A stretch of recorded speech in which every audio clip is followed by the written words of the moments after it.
que al principio vas nueva, no conoces a nadie, bueno, yo me sentía un poco tímida. Y la verdad que entre los masajitos, el rodar por el suelo, pues rápidamente empezabas a conocer a la gente y te sentías pues muy a gusto. Y yo necesitaba en ese momento salir un poco de donde estaba y ampliar y conocer gente. Me parecía todo como que ¿de dónde habéis salido? ¿Por qué no os he conocido antes? Estás extranjero, vienen en una ciudad nueva y vienes aquí y te sientes del primer segundo en familia. Hay una cosa muy linda, muy pura, muy...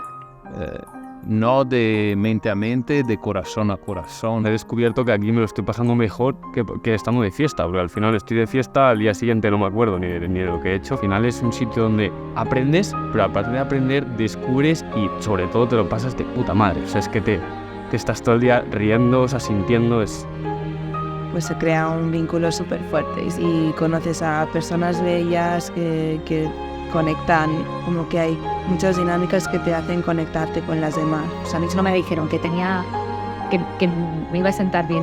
El sentismo no sabía a qué iba y me encanta. Y me llevo gente, o sea, tengo gente ahora mismo que digo, qué conexión, qué gente tan bonita. Tengo una gana de hacer una peli sobre un evento tipo esto, una casa amarilla. Me acuerdo con quien estaba hablando y me dijeron que tú necesitas conocer a la tribu.